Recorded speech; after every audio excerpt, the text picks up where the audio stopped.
Ya. Entonces, como les dije recién, este es un tema nuevo y es como una pequeña introducción porque el sistema endocrino en cierta manera igual es algo largo, ya que está controlando muchas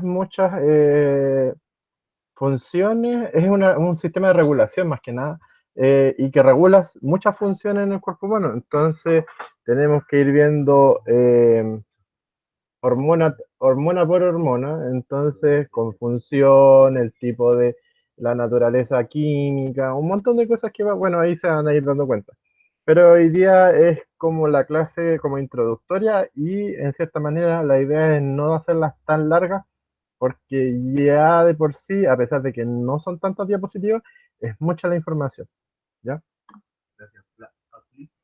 Entonces, bueno, este es un resumen de la clase anterior, como para que la tengan y la puedan revisar ya, después echarle una miradita y puedan refrescar un poco los datos que vimos en las clases anteriores.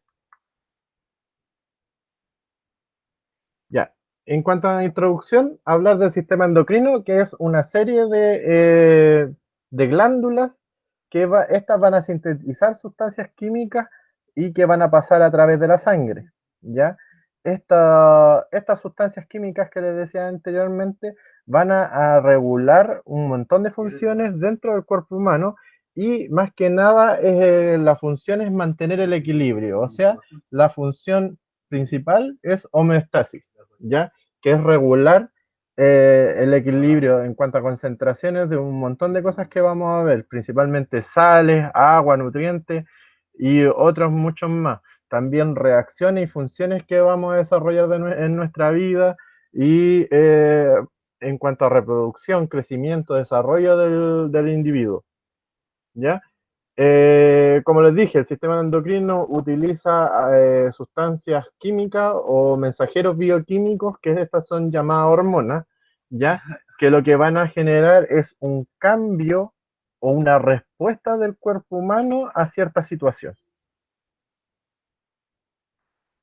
Entonces, como les dije anteriormente, es un conjunto de glándulas, ¿ya? Que son de tipo endocrinas, obviamente, por eso se llama sistema endocrino, y que está encargado de la regulación e integración de funciones corporales a través de estos mensajeros bioquímicos que son las hormonas. Y aquí tenemos la imagen, las glándulas que son endocrinas, que tenemos en el encéfalo lo que son la glándula pineal, el hipotálamo e hipófisis. Después tenemos al nivel del cuello lo que son glándulas tiroides y paratiroides. También tenemos a nivel de tórax lo que es, perdón, en el pecho el timo, y a nivel de tórax lo que son las cápsulas suprarrenales y el páncreas. Las cápsulas suprarrenales recuerden que están sobre los riñones, por eso se llama cápsula suprarrenal.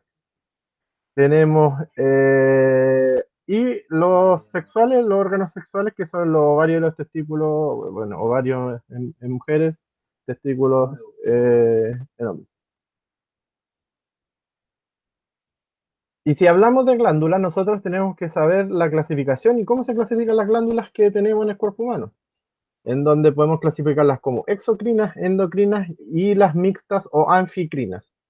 En las exocrinas tenemos que, bueno, la diferencia entre exo y endocrina está más que nada dado por dónde vierte el producto de síntesis de esta glándula, en donde las exocrinas vierten el contenido al exterior o a una cavidad a través de un conducto, ¿ya? Bueno, puede ser a través de un conducto o puede ser directamente. Dentro de estas glándulas exocrinas tenemos las glándulas salivales, ya que van a vertir la saliva hacia la cavidad oral, las sudoríparas, que el sudor los lleva hacia la piel, y las sebáceas, donde también están relacionadas a las sudoríparas, ¿sí? En cuanto a las endocrinas, tenemos que estas vierten el contenido directamente a la sangre. Este es el caso de las glándulas endocrinas que vimos, que mencionamos anteriormente, que estaban en el diagrama que vimos en la diapo pasada. Y tenemos glándulas como lo que son la hipófisis y la tiroides. Esto, obviamente, el producto, que son las hormonas, que son sintetizadas por cada una de ellas de estas glándulas, van a estar vertidas hacia la sangre. Y tenemos las mixtas o anficrinas, en donde tenemos, por ejemplo, algunas que son mencionadas en el diagrama anterior, en la parte del sistema endocrino, y que tienen una dualidad en su función, como son, por ejemplo, el páncreas y las gónadas, en donde, por ejemplo, el páncreas, si bien sintetiza también las hormonas del páncreas, como son, por ejemplo, la insulina y el glucagón, este también sintetiza jugo pancreático que es necesario para la digestión y esto a través de conductos es vertido al tracto gastrointestinal. ¿Sí? Igual las gónadas, por ejemplo, en el sistema reproductor masculino, tenemos que se sintetizan hormonas sexuales, pero también se sintetiza lo que es el semen. El semen es un producto que se sintetiza en los testículos y esta es vertida después por conductos hacia los conductos eferentes y así después cosas que vamos a ver en todo caso en la unidad del sistema reproductor. ¿Ya? Entonces hay una dualidad en este tipo de glándulas que son capaces de sintetizar y enviar hormonas al torrente sanguíneo, pero también son capaces de sintetizar algunos fluidos y que van a ser, van a cumplir su función en cada uno de estos casos.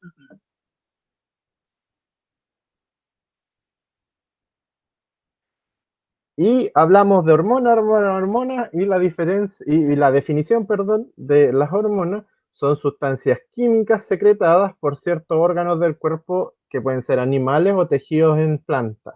A mí me gusta hablar más de sustancias bioquímicas, ya que si a pesar, o sea, a pesar de que tienen su naturaleza química, son elementos químicos o productos químicos, eh, las hormonas no se pueden ver en ningún otro lado o no cumplen ninguna función en, no sé, en cualquier cosa que sea inerte. Por lo mismo, están cumpliendo su función en un organismo vivo y por lo tanto a mí me gusta llamarlas más sustancias que son bioquímicas, ¿ya? Bueno, estas hormonas son transportadas en la sangre en animales y en el floema en las plantas y que pueden excitar, inhibir o regular la actividad de otros órganos o sistemas de órganos. Y que el órgano o el tejido donde va a hacer su función determinada hormona, a esta célula u órgano o tejido se le va a denominar blanco o diana. ¿Ya? Gustavo, Dígame. ¿qué es el floema? No, el floema a ver, es como un fluido. Bueno, no estoy tan capacitado como para explicarlo, pero voy a tratar de explicarlo como para que se entienda. Ya, Es como, es un fluido que está por dentro de las plantas, donde hace su distribución tanto de minerales, bueno, de hormonas y cosas así, dentro de las plantas. ¿Ya? Como es un organismo de longitud alta y grande, hay ciertas plantas, por ejemplo, necesitan un torrente, un fluido que transporte lo que necesite y lo que determine la planta, ya sea para necesidades en cuanto al metabolismo, por ejemplo, mensajeros químicos como son la hormona, para desecho para desechos de la misma planta y así. Entonces, para eso es el floema. Es lo mismo en la sangre, pero, o sea, en cierta manera es como un sangre giro en de la planta. sangre. Ya, Sí, sí, algo así. ¿Ya? ya, gracias. De nada. Entonces, lo que se busca, como les decía, el órgano o el grupo de órganos o el tejido donde va a hacer efecto la hormona es denominado órgano o tejido o célula blanco o diana. Y lo que se busca a través de la hormona es que esta célula, tejido u órgano eh, ejecute una respuesta y que es determinada por la hormona. ¿Ya? De acuerdo a la función de la hormona, que vamos a ir viendo, vamos a ver un grupo de hormonas en esta clase. En cuanto a la hormona, la podemos clasificar en 3 grupos de compuestos, pero los vamos a clasificar en 2 grupos grandes, ¿ya? En donde tenemos acá a la izquierda los esteroides, ¿ya? Y los otros 2 grupos que tenemos que se van a juntar en cierta manera, que son los péptidos y los derivados de aminoácidos. Pero ¿cuáles son los 2 grupos grandes que van a quedar?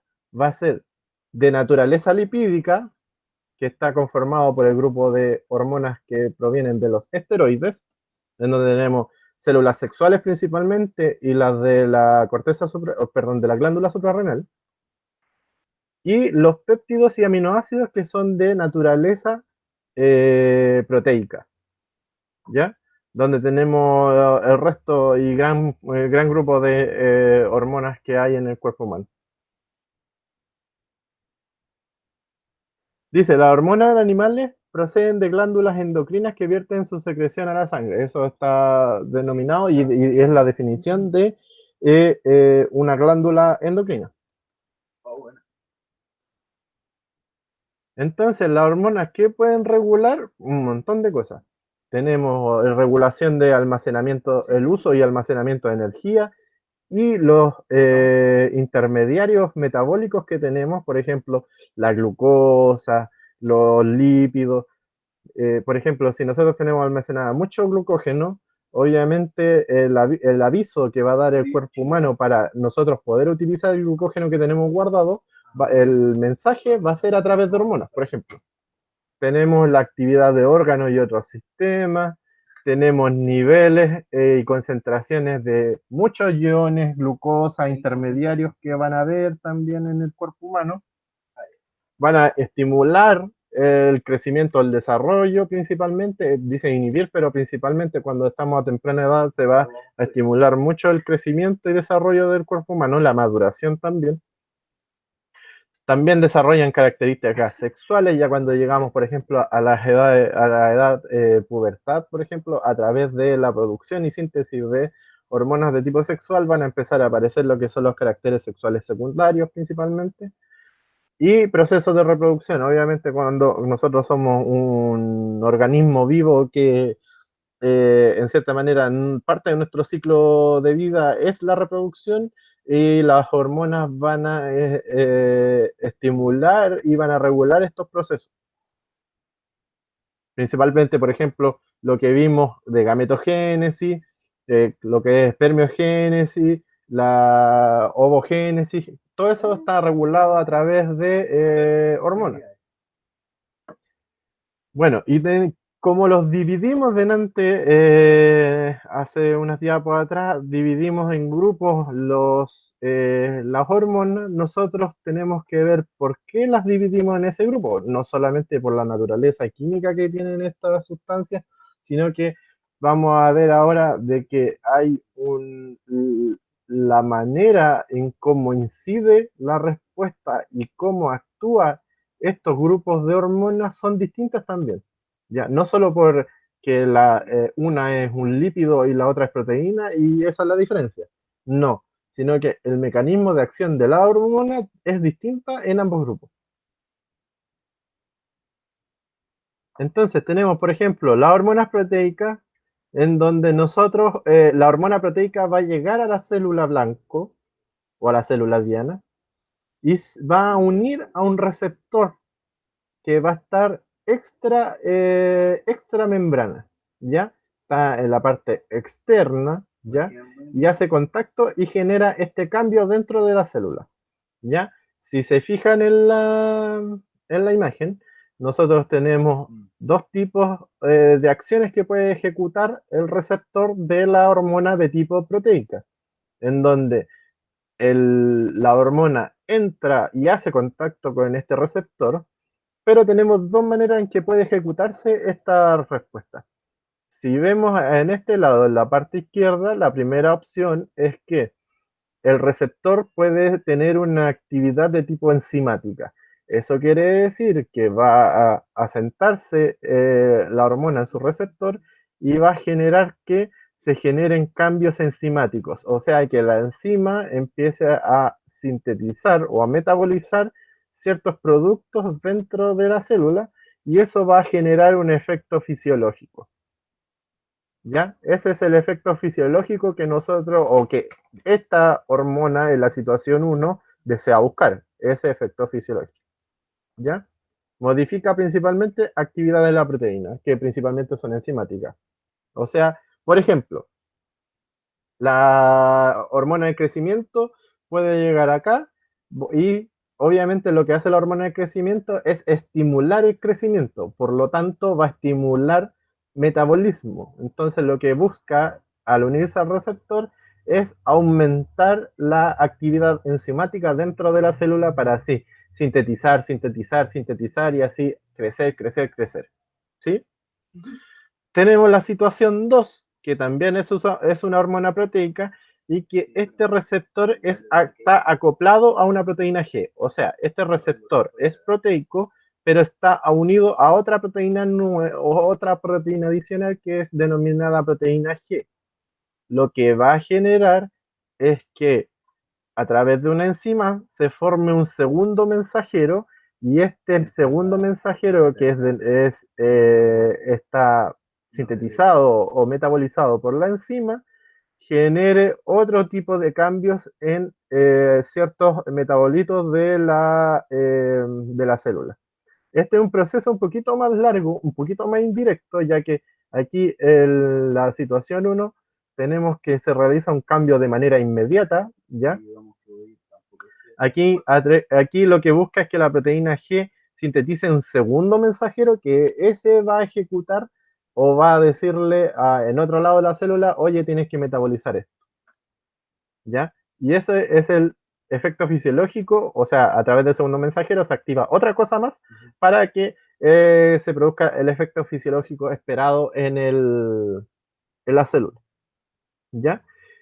Principalmente esas son las dos respuestas o las dos situaciones que pueden ocurrir con hormonas proteicas. Ya tenemos lo principal y que se les tiene que quedar en la cabeza es que los receptores integrados para esta hormona siempre van a estar en la membrana plasmática mirando hacia afuera. La hormona nunca va a ingresar a la célula, siempre afuera. Esto con hormonas proteicas.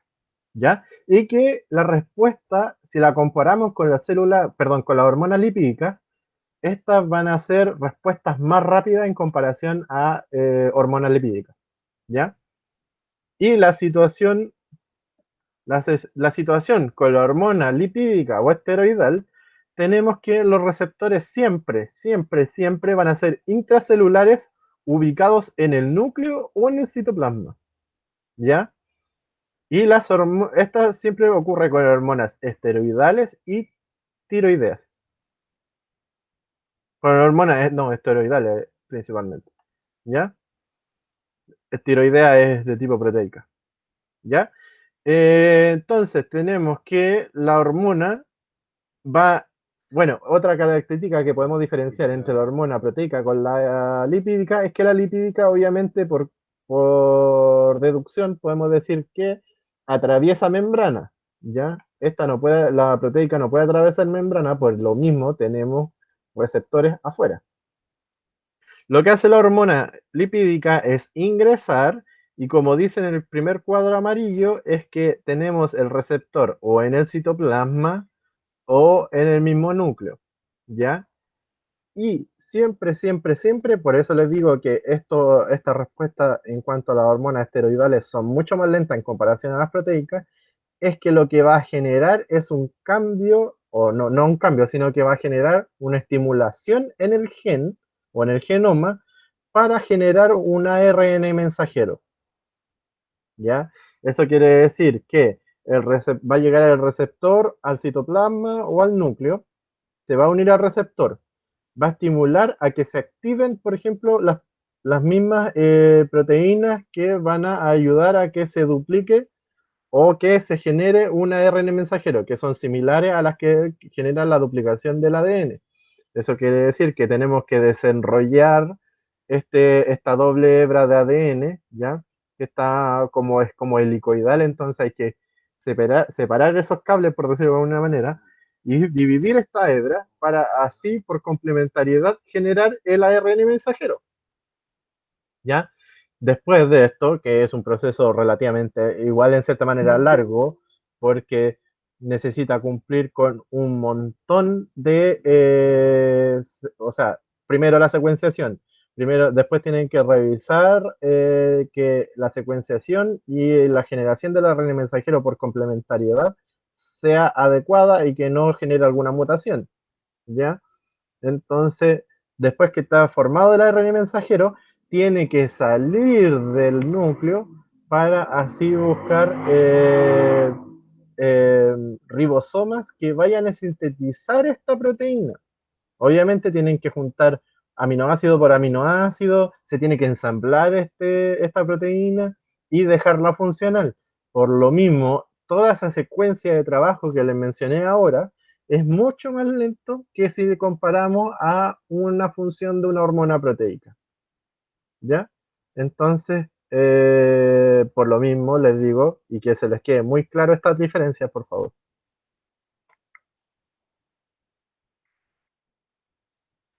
Ya, y les tengo una pregunta aquí. Tenemos que dice, ya, antes de que veamos la pregunta, el Diego tiene una pregunta en el chat que dice, y que es muy buena pregunta porque a lo mejor es algo esencial que deben saber. Dice, ¿qué función tiene el ARN mensajero? El ARN mensajero es una copia, por decir alguna manera, de un segmento de ADN, ¿ya? Y que lleva la secuencia para la formación de una proteína, ya que cada tres bases nitrogenadas de este ARN mensajero son los codones. No sé si recuerdan estos codones y del código genético, ¿ya? Que por cada trío es el código para un aminoácido. Y estos aminoácidos, obviamente esta línea de aminoácidos, recuerden las primeras clases de biomoléculas, en donde cada aminoácido por sí, o sea, en conjunto van a formar esta proteína, ¿ya? Entonces el ARN mensajero es el mensaje para la síntesis de una proteína determinada. Espero que haya quedado claro. No sé si alguien necesita que lo aclare un poquito más, no sé. ¿Todo bien? ¿Quedó resuelta la duda, Diego?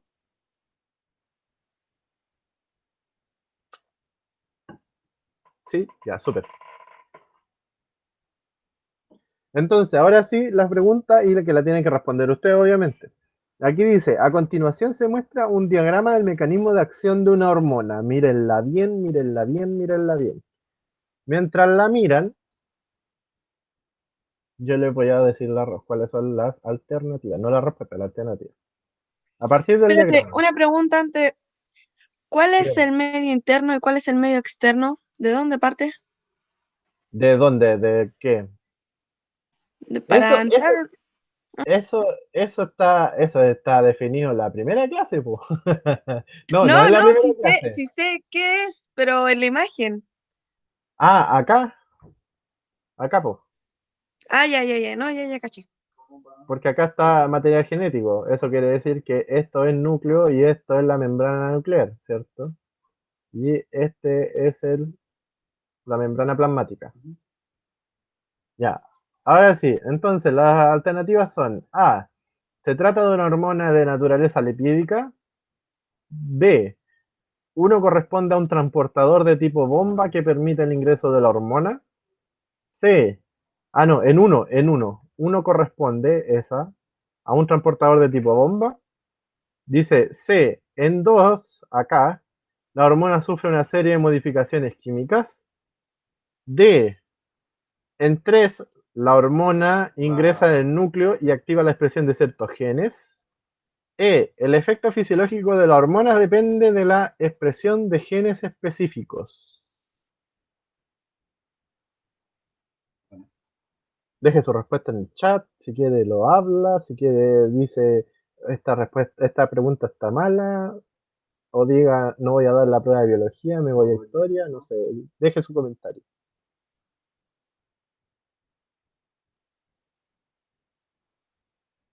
¿Alguien se atreve? ¿Nadie se atreve? Muestro la respuesta sin que respondan. ¿Qué hago?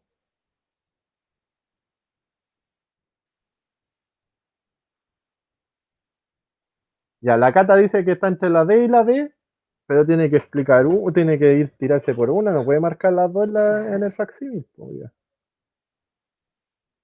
Sí, pensé que ok estaba. Si fuese así sería más fácil. Pero ya había vuelto. La Marlene dice la C. Le había iniciado la zona, pero tuve que saquear.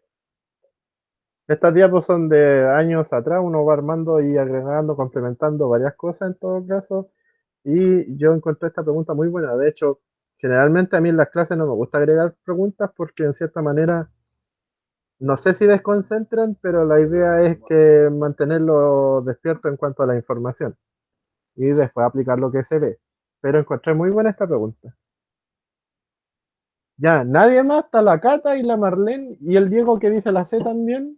Nadie más responde. Aquí somos 16 personas, menos el Nico son 15, menos yo 14. Y hay 3 respuestas. Ni un cuarto de la población presente responde. Omiten. En mis tiempos se omitía porque las malas quitaban buenas, No. pero ya no. O la van a tirar a la chunte. O es porque es día viernes. O es porque no les gusta biología.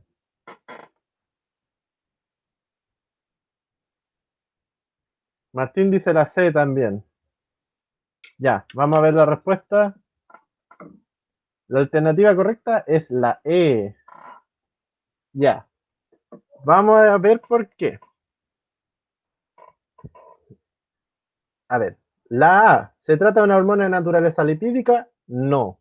Está haciendo acción en un receptor que está en la membrana. Es proteica. La B, uno corresponde a un transportador de tipo bomba. No he dicho bomba en toda la clase hasta que recién apareció escrito aquí. No, tampoco. La C, en 2, dice, ¿la hormona sufre una serie de modificaciones químicas? No. Acá se llama cascada de fosforilación. Esto es súper importante que lo tengan presente. Y vamos a ir a la diapo anterior. Acá dice, es una hormona proteica, ¿cierto? Porque hace efecto a nivel de receptor en la membrana. ¿Ya? Entonces lo que hace es activar una proteína G que van a activar enzimas. Estas enzimas están presentes en la cascada de fosforilación. ¿Dónde hay fósforo? En el ATP y ADP. Entonces, por ejemplo, si yo quiero obtener energía, yo voy a obtener energía a través del ATP, ¿ya? Ya a este ATP le voy a romper un enlace de fósforo y transformarlo en ADP más un fósforo y se libera una cantidad pero gigante de energía. Eso es la cascada de fosforilación, que el ATP, que hay ATP disponible en la célula, se rompe el enlace para liberar un fósforo y liberar energía, ¿ya? Y esa energía se usa para liberar o romper otro enlace y así. Por eso se le llama una cascada de fosforilación, ¿ya?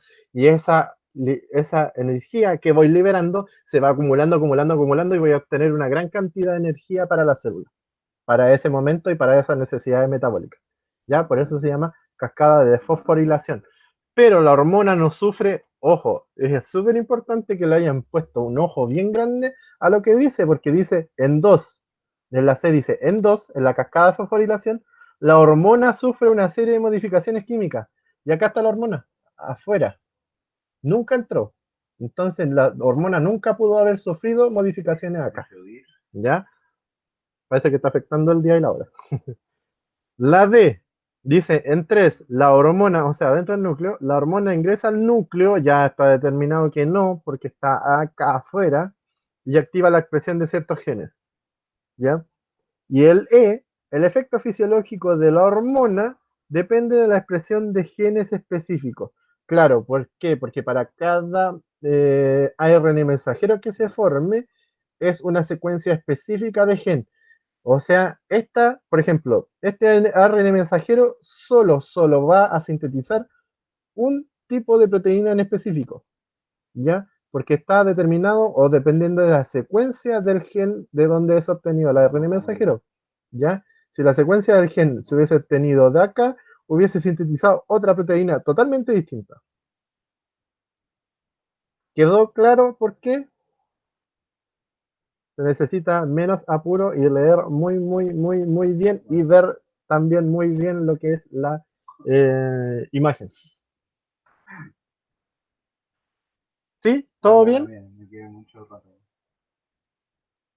Por eso la alternativa es la E. Uy, Ya. Ahora, para seguir, tenemos en cuanto a la regulación hormonal. Obviamente, las hormonas regulan ciertas funciones y muchas funciones en el cuerpo humano, pero las hormonas se van a regular a sí mismas también. Porque, ¿qué pasa si es que pongo a trabajar a alguien a producir cierto, no sé, a armar billeteras y le digo, trabaja nomás? Y le va a dar, y le va a dar, y le va a dar, y va a sintetizar, y va a llenar, me va a llenar la fábrica de billeteras. Y no la voy a dejar dormir, no la voy a dejar comer, no la voy a dejar descansar ni nada. Entonces esta trabajador que le digo que haga billetera, me va a decir, oiga, tengo hambre, ya, hora de almuerzo, oiga, necesito ir a hacer otras cosas o dormir, eso y así. Así se va autorregulando esto. Aquí pasa lo mismo. Si yo hago producir una hormona de producir, me voy a llenar de la hormona en el cuerpo. Entonces, para lo mismo necesito una regulación para este tipo de hormonas. Entonces, pero en cuanto a la regulación, tenemos dos tipos de regulaciones. Lo que se llama feedback o retroalimentación, ese corre para ambos, pero es una es positiva y la otra es negativa. ¿Ya? En donde el feedback negativo lo que va a hacer es inhibir la producción de la hormona, ya estoy sintetizando y cuando llego a cierta cantidad se va a producir lo que es el feedback negativo. Eso quiere decir que va a avisar nuevamente al lugar donde se produce esta hormona para decir, oye, ya no produzcas más porque yo ya estoy listo en cuanto a la concentración, no necesito más. Y obviamente cuando se quite el efecto del feedback negativo, eso quiere decir que cuando las hormonas ya estén usadas completamente y ya me sienta vacío o ya tenga muy poco, nuevamente se va a empezar a sintetizar esta hormona. ¿Ya? Así funciona el feedback negativo. Y acá lo tenemos en esta imagen, por ejemplo, en donde en el sistema nervioso central o en el encéfalo, a través del hipotálamo y hipotálamo y hipófisis, se produce la excitación y la producción y se aumenta la producción de hormonas sexuales, como por ejemplo son la FSH y la LH, que son la folículo estimulante y la luteinizante, lo que van a hacer que, o sea, estimulen la producción de, por ejemplo, espermatogénesis de espermatozoides a nivel de célula de Sertoli y la esteroidogénesis, que son la producción de testosterona a través en las células de Leydig de los testículos, ¿ya? Yo cuando ya estoy estimulando mucho esto y ya me diga, oye, ya estoy más o menos bien en cuanto a la producción del día, por ejemplo, se produce este feedback negativo a través de la medición de estas mismas hormonas, FSH y LH, y también puede ser a través de esteroides sexuales, la medición de concentración de, por ejemplo, testosterona. Estoy hablando muy rápido, creo que estoy hablando muy rápido. Si es así, me avisan. Entonces, se mide las concentraciones de FSH, LH y también de la testosterona, que vendría siendo la esteroidogénesis en los testículos, y ya si están en cuanto a concentraciones adecuadas, le decimos al hipotálamo, oye, no necesitamos estimular más, y eso es feedback negativo. ¿Sí? Hay algunos casos en donde el feedback es de tipo negativo. En otros casos del sistema endocrino, el feedback es positivo. Espero que haya Gustavo, quedado claro. Gustavo, tengo una pregunta. ¿Cuál es la Dígame. diferencia entre hormona y neurotransmisor? Eh, es que el neurotransmisor lo que va a estimular principalmente o inhibir son los procesos neuronales, ya sea principalmente lo que es sinapsis, ¿ya? Los neurotransmisores regulan o estimulando o inhibiendo sinapsis de tipo química, ¿ya? Esto no va a entrar, si no me equivoco, esto no entra en biología común, ¿ya? Pero recuerden esa parte del terminal sináptico en la parte, el botón sináptico en la neurona, perdón, ya me estoy confundiendo. En la neurona presináptica hay una parte terminal que es un botón. Y esta tiene muchas vesículas que son neurotransmisores. Esos neurotransmisores, cuando ya llega el impulso nervioso, estimulan la liberación de calcio en el botón sináptico, dentro del botón sináptico, para que las vesículas liberen estos neurotransmisores. Los neurotransmisores viajan por el espacio sináptico y llegan a la neurona postsináptica a estimular receptores. Como les dije, estos neurotransmisores pueden estimular o generar y continuar el impulso nervioso en la neurona postsináptica o pueden inhibirlas. Eso quiere decir que cueste más generarla en esa neurona en la que viene. ¿Ya? Neurotransmisores, bueno, como les dije, las drogas pueden incluso competir con los neurotransmisores y hay algunas que van a estimular y estimular mucho, como por ejemplo, ya les voy a así como a modo de talla, pero igual es bien en serio, la cocaína, por ejemplo, no ven que dicen que a los, voy a decir algo, a los pacos los dejan bien duros, eso es porque estimula mucho el sistema nervioso central. ¿Ya? Y hay otras como, por ejemplo, el alcohol. El alcohol, cuando uno toma alcohol, por ejemplo, va a generar que haya una inhibición. Y por eso, por ejemplo, cuando ya está la gente muy borracha, tienen problemas de coordinación de movimientos porque las mismas neuronas motoras tienen problemas al generar la sinapsis en ciertos lugares del encéfalo. ¿Quedó claro? Sí, gracias. Ya, de nada. Esos son los neurotransmisores, que en cierta manera son mensajeros, pero a nivel de sistema nervioso, o sea, sistema nervioso, ¿ya? El mensajero que estamos acá en cuanto a lo endocrino son las hormonas, ¿ya? Para que sepan la diferencia. Entonces, retomando lo de regulación y feedback que estábamos viendo, que era el de tipo negativo, principal, ambos, tanto negativo como positivo, van a medir los niveles plasmáticos de la hormona, ¿ya? Van a ver niveles plasmáticos constantes, uno trata de llegar más o menos a un equilibrio, a una concentración ideal, y si estamos bajos, obviamente, bueno, ahí depende si es positivo o negativo, en todo caso lo que se va a buscar, ¿ya? Pero a través de la medición de estos niveles, vamos a ver si es que la regulación se mantiene así como tal, o se deja de producir, o se estimula la síntesis y liberación de hormonas, ¿ya? Pero principalmente, más que nada, para la mantención de la homeostasis. Entonces, aquí tenemos la otra situación, que es la de el feedback positivo. Y estamos viendo la imagen de un bebé amamantando.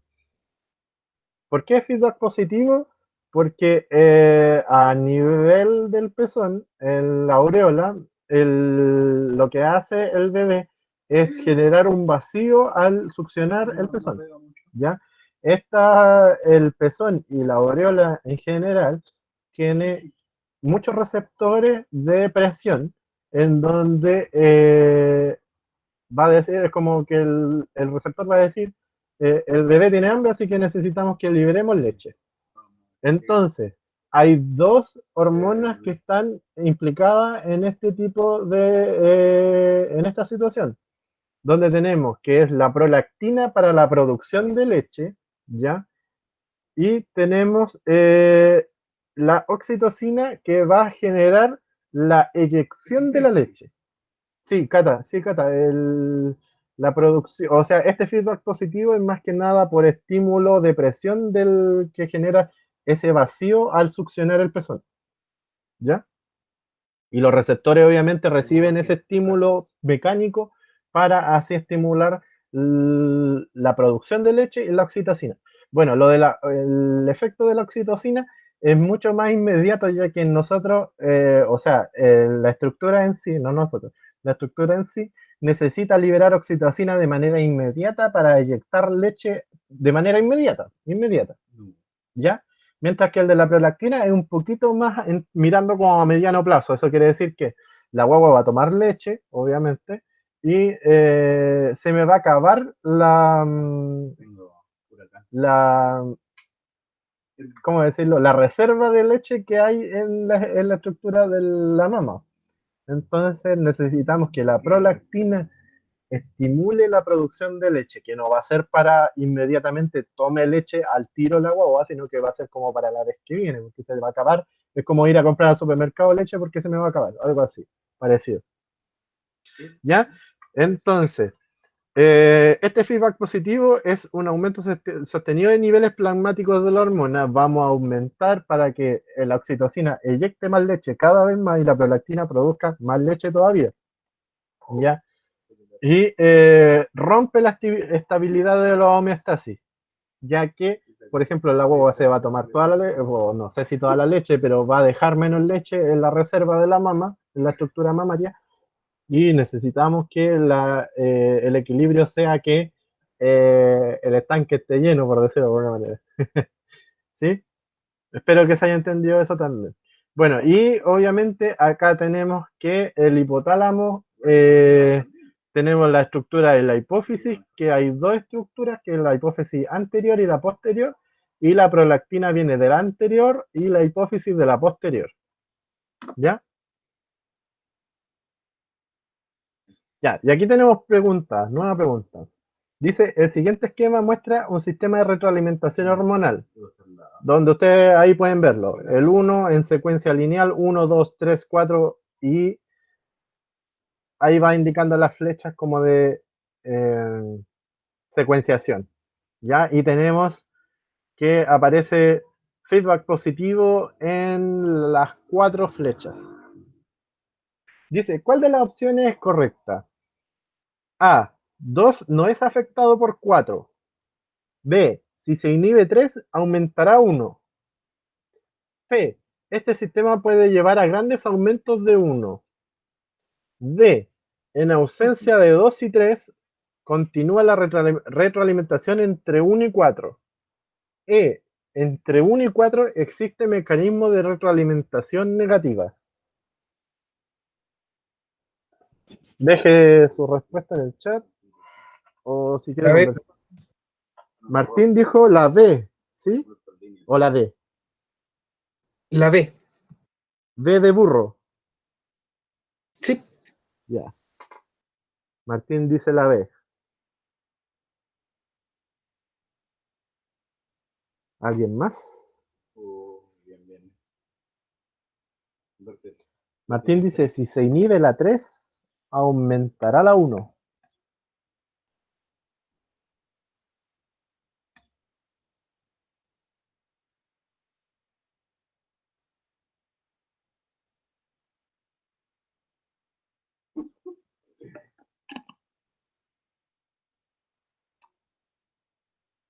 ¿Nadie más?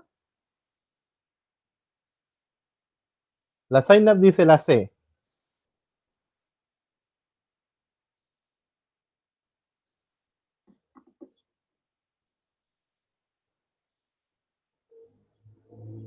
Nico Muena, ¿qué dice?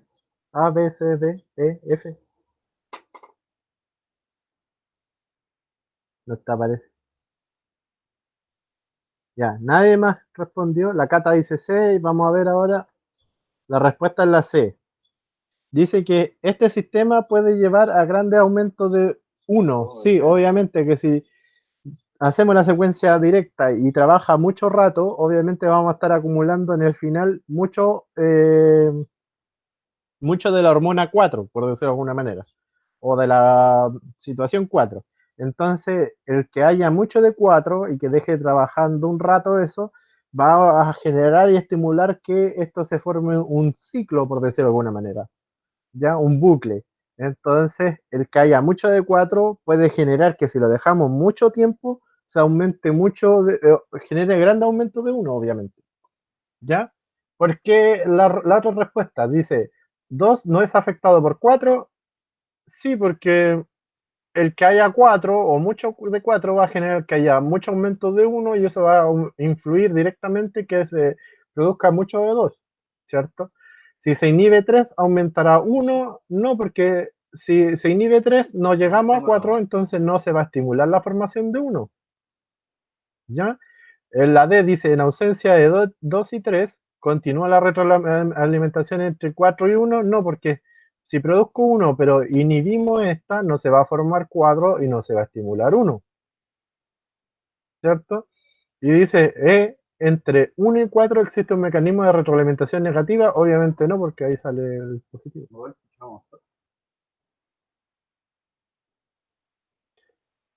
Ya, entonces, empezamos con la estructura. Ya vimos las generalidades del sistema.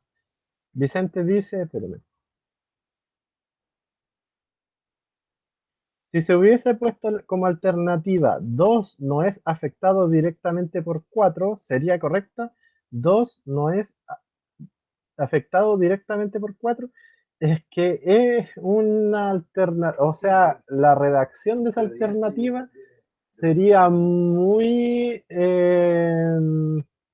subjetiva, porque depende cómo definas directamente. Yo sé que la retroalimentación entre 4 y 1 es como la relación directa, pero el que ya esté en este ciclo puede generar que esté afectado directamente, porque solamente el uno es un intermediario. Entonces, el que diga, o sea, no te preocupes, no traten de buscarle tanto la quinta pata al gato, solamente preocúpense de leer bien, porque no van a haber preguntas que sean de interpretación abierta, ¿ya? O sea, que sea subjetivo, ¿sí? Entonces, no busquen palabras como directamente, indirectamente o así, ¿ya? ¿Va a estar influido o no? Entonces, aquí sí va a estar influido, va a estar afectado directo, o sea, va a estar afectado, no directamente o indirectamente, ¿ya? O si no, esas preguntas las van a objetar, esas preguntas no sirven en biología, por lo menos. Ya. Entonces, empezamos con las estructuras. Ya vimos las generalidades del sistema endocrino, ya saben qué es una hormona, cómo actúa, dependiendo de las naturalezas químicas que tengan y así, todo eso. Y cómo se van autorregulando. Entonces ahora tenemos que ver glándula por glándula, en donde partimos con, por ejemplo, el hipotálamo y la hipófisis. El hipotálamo y la hipófisis actúan como un eje central a nivel de encéfalo, ¿ya? Que el hipotálamo lo que va a hacer es influir directamente en la síntesis de hipófisis, ¿ya? Van a estimular la producción de hipófisis. Y la neurohipófisis, obviamente, a través de las neurohormonas aquí, en la neurohipófisis son principalmente hormonas que son sintetizadas en el hipotálamo, ¿ya? A través de las neurohormonas. Entonces, en la neurohipófisis lo que va a almacenar son las producciones del hipotálamo, que son la hormona antidiurética, ADH, que es para la regulación de el agua en el riñón, y la oxitocina que vimos anteriormente en el ejemplo de lactancia materna, ¿ya? Esta neurohipófisis tiene varias particularidades, de que, por ejemplo, es sintetizada por neuronas en el hipotálamo y que son llevadas a través de axones largos y son liberadas al torrente sanguíneo en la hipófisis posterior a neurohipófisis. ¿Ya? Eso quiere decir que el axón de la neurona en neurohipófisis venía desde el hipotálamo, son de axones largos. ¿Ya? Esto es súper importante. Ojo, que tengan, pero memorícenselo porque es muy fácil también confundir los tipos de hipófisis. Porque tenemos dos nombres. Hipófisis posterior es igual a neurohipófisis. ¿Ya? Posterior significa que si yo estoy mirando esto, por ejemplo, esta parte, este lóbulo, está mirando hacia atrás o hacia mi nuca, por decirlo de alguna manera, y la hipófisis anterior. O sea, este lóbulo está mirando, o si está mirando hacia mi nariz o hacia mis ojos, por ejemplo. ¿Sí? Eso va hacia adelante o anterior, dicho mejor correctamente, anterior, y posterior o hacia atrás. ¿Ya? Así que recuerden, neurohipófisis, las hormonas antidiurética y oxitocina son sintetizadas obviamente en los somas neuronales que están ubicados en el hipotálamo y son distribuidos por axones muy largos que llegan a la hipófisis posterior o neurohipófisis y ahí son liberados al torrente sanguíneo. Tenemos oxitocina y ADH o antidiurético. ¿Ya? Caso contrario, adenohipófisis o hipófisis anterior, tenemos neuronas de axones cortos. Estas neuronas son producidas en estas neuronas y son liberadas al torrente sanguíneo, acá al torrente sanguíneo, pero llegan a la hipófisis anterior en el torrente sanguíneo, no son liberadas en la hipófisis anterior en las neuronas, sino que ya vienen del torrente sanguíneo. ¿Ya? ¿Sí? ¿Qué hormonas son estas? Hormona del crecimiento, prolactina, hormona estimulante de la tiroides, hormona adenocorticotropina o hormona, hormona estimulante de la glándula suprarrenal, hormona luteinizante y hormona folículo estimulante. ¿Quedó claro esto? La idea es que quede más o menos claro y que no volvamos retrocediendo a ver esto, ¿ya? Por lo menos yo sé que el listado de hormonas no se lo van a aprender, no se lo van a aprender al tiro, pero la idea es que ya sepan las diferencias, principalmente la diferencia en cuanto al tipo de neurona que actúa, el lado y qué, o sea, tienen que asociar también qué lóbulo de hipófisis va con el listado de hormonas. Porque si les digo adenohipófisis, tienen que decirme si anterior o posterior. Una pregunta, ¿Cómo? ¿se escucha bien? No se escucha tan bien, digamos. La puedo escribir por el chat. Creo que mi micrófono está mal. ¿Tienes pregunta, Diego? Sí. Déjame la pregunta en el chat nomás, si no hay problema. Yo se la leo a los chiquillos.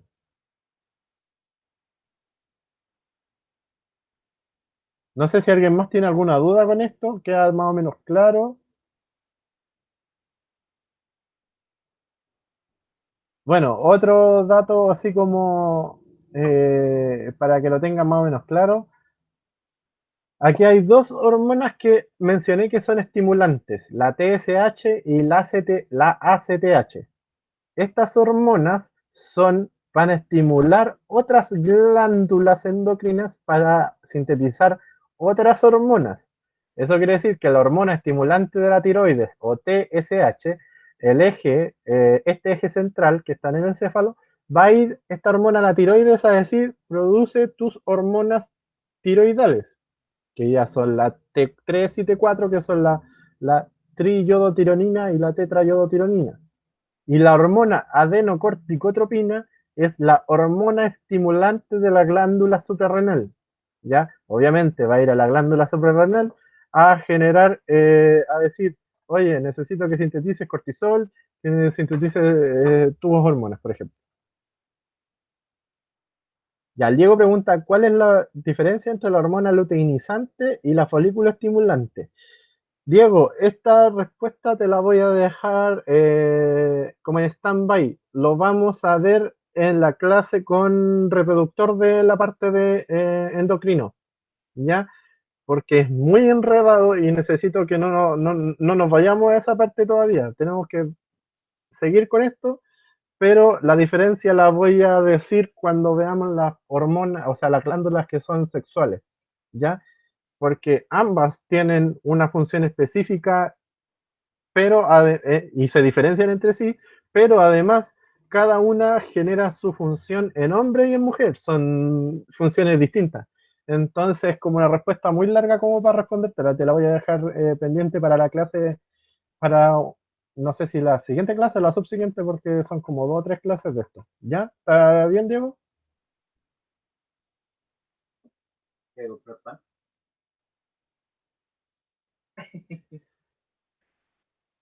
Ya, súper. Y hay una hipótesis media que esta hormona va a estimular a los melanocitos, principalmente, que es un pigmento de la piel. Gustavo, la, Dígame. la vasopresina es lo mismo que la antidiurética, ¿verdad? Sí, la Ah, ya, vasopresina es la misma que la diurética. ya, gracias. Antidiurética, perdón. Lo pusieron en el 14. Ya, entonces vamos con las hormonas a ir viendo hormonas. Hay mucha información por hormona, ¿ya?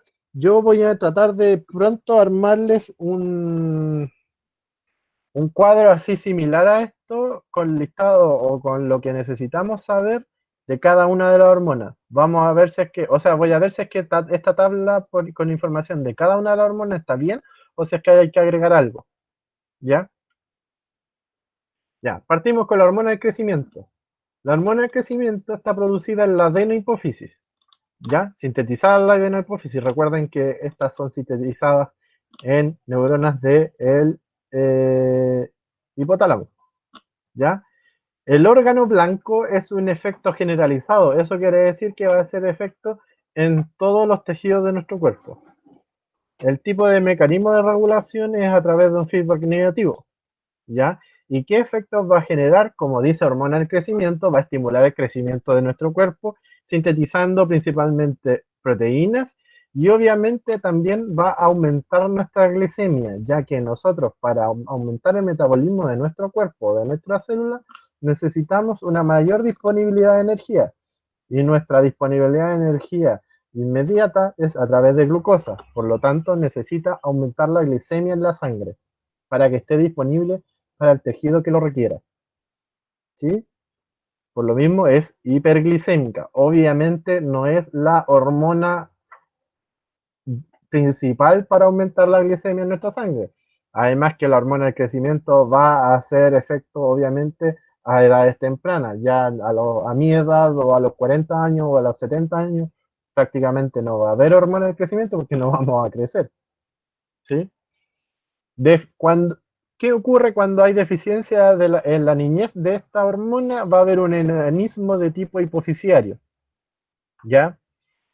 Cuando hay un exceso en la niñez va a haber lo que se llama gigantismo y en el estado adulto va a haber un exceso, va a producir acromegalia. Dice, acá el cuadro importante, la hormona del crecimiento actúa indirectamente a través de las somatomedinas, que son otro tipo de una hormona adicional que va a estar a nivel del estómago, ¿ya? Y proteínas también que son producidas en el hígado, o sea, van a estimular la producción de otras hormonas para principalmente las somatomedinas, lo que van a ayudar es a la incorporación de nutrientes en el tracto gastrointestinal. Y estas son las enfermedades que pueden ocurrir. Cuando hay una ausencia o disminución de la hormona del crecimiento, lo que va a ocurrir es un enanismo hipofisiario, ya, porque no hay crecimiento o suficiente del individuo, porque no está estimulado, porque no hay hormona, ¿ya? Y hay dos tipos cuando hay exceso, dos tipos de situaciones. Una en la niñez, lo que ocurre es el gigantismo, ¿ya? Que esto ocurre que la persona es mucho más grande que de lo normal. 2,20 m, 2,5 m, es gigante, ¿ya? Esto en la niñez porque obviamente, y bueno, y la diferencia con la acromegalia es que en la acromegalia, cuando ya somos adultos y hay un exceso de hormona del crecimiento, hay ciertas estructuras que pueden seguir creciendo, pero no completamente. Por ejemplo, nuestra mandíbula crece hasta aproximadamente los 20 o un poco más años de edad, un poquito más, ¿ya? Entonces, si tenemos en nuestra edad adulta una mayor cantidad de hormonas de crecimiento, va a crecer la mandíbula, va a crecer las manos, van a aumentar cierta, de tamaño ciertas estructuras, pero no todo. A diferencia del gigantismo, que cuando hay hormonas de crecimiento cuando niño se puede desarrollar y crecer toda nuestra estructura del cuerpo humano. Por lo mismo, la persona es gigante, a diferencia de la acromegalia. ¿Sí? Y si se dan cuenta, en la acromegalia lo que es lo más predominante y lo que más se puede ver en la persona es el tamaño de la mandíbula, que es, o sea, es muy marcada esa mandíbula.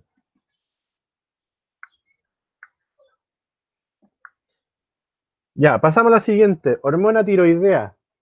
Tenemos que, ¿dónde se produce? En las glándulas tiroides, ¿ya?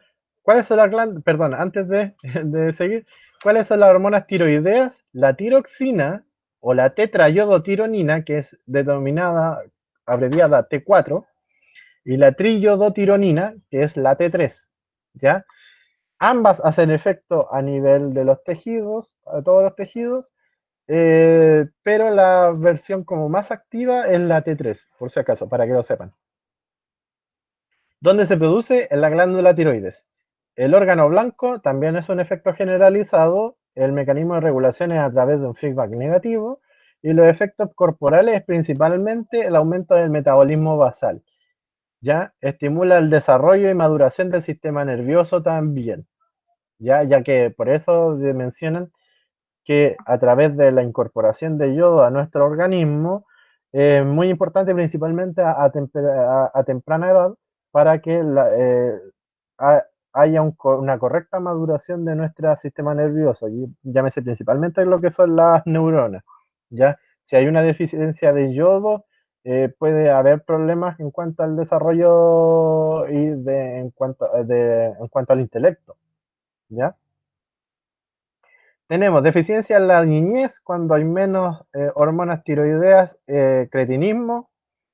En el adulto hay hipotiroidismo y en exceso en estado adulto es el hipertiroidismo.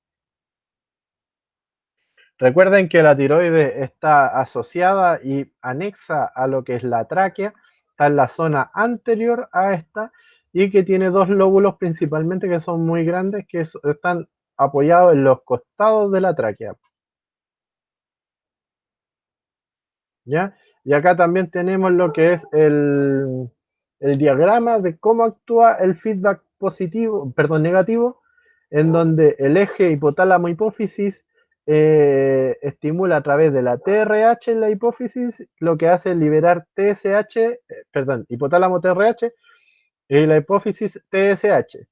Esto va a estimular la producción de hormonas tiroideas en la tiroides y el que haya síntesis y producción de T3 y T4 va a inhibir que se produzca estas hormonas que son estimulantes de la tiroides.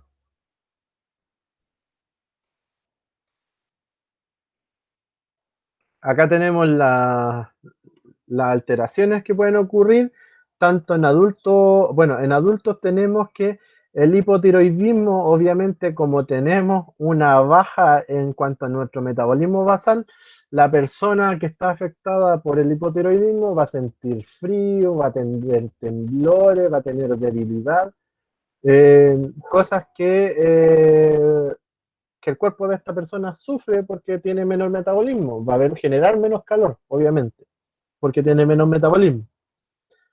Y a diferencia del hipertiroidismo, que lo que va a generar es un aumento, va a pasar muerto de calor, van a, por ejemplo, incluso vestir solo polera cuando sea invierno, ya tienen estos ojos como medio saltones, muy característicos de estos pacientes, y además tienen un bulto en la parte de la garganta, del cuello, porque el tamaño se va a ver aumentado de la tiroides, ya que como está sobreestimulada la producción de esta hormona, lo que va a generar es que haya una hipertrofia, o sea, un aumento del tamaño de la hormona, perdón, de la glándula tiroides. Y en los niños va a ocurrir lo que es el cretinismo, y esto es una deficiencia de las hormonas tiroideas, por lo mismo va a generar una, un déficit del crecimiento, por decirlo de alguna manera, similar a lo que ocurre en cuanto a la hormona del crecimiento. Va a haber una disminución en su tamaño, y también, como les dije, que ayudaba en la maduración del sistema nervioso, lo que va a hacer, va a provocar alteraciones en cuanto al intelecto de la persona. Va a haber un déficit en su intelecto y en el desarrollo del sistema nervioso. Y acá tenemos preguntas. Dice, un paciente visita al médico debido a que presenta fatiga, falta de ánimo y aumento de peso. El médico realiza un examen físico detectando que presenta uñas quebradizas, reflejos anormales y una baja frecuencia cardíaca, por lo que se sospecha que el paciente padece de hipotiroidismo. Para confirmarlo, le pide que se realice un examen que mide los niveles de hormonas TSH, o sea, a nivel de eje central, y la T4. De acuerdo al texto, ¿cuál de las siguientes opciones muestra correctamente una observación realizada por el médico y una inferencia? Ahí está la tabla, en donde tenemos la tabla observación y al lado derecho inferencia. ¿Qué inferencia? Inferencia es lo que deduce la persona de acuerdo a lo que ve. ¿Sí? ¿Quedó claro eso o no? Cata, Sí, gracias. ya, de nada. Entonces tenemos la A, dice observación. Dice, el paciente, o sea, el médico observa que el paciente ha sufrido un aumento de peso. La inferencia, el paciente presenta bajos niveles de hormonas tiroideas. B, observación, el paciente presenta una baja frecuencia cardíaca. Inferencia, el paciente padece de hipotiroidismo. C, observación, el paciente presenta bajos niveles de hormonas tiroideas. Inferencia, el paciente ha sufrido un aumento de peso. D, el paciente padece de hipotiroidismo. Inferencia, el paciente se siente fatigado. E, el paciente se siente fatigado y con poco ánimo. Inferencia, el paciente presenta uñas quebradizas. Ya, ahí Diego, Catalina, la Zaina y la Catherine dicen que es la B. ¿Hay alguien que opina diferente? Mientras yo tomo agua porque la garganta afecta a hablar tanto. Alguien que se ponga, todos la B. La Marlene dice la A.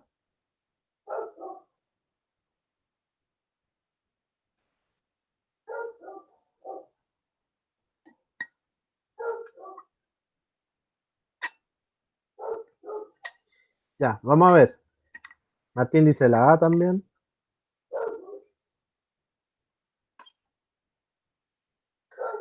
Vamos a ver, po. Es la B. Ya, principalmente, a ver, yo creo que todos dicen la C, la D y la E son como, hay que desecharla al tiro, porque por ejemplo, a ver, la que podría, a ver, no, ni siquiera eso.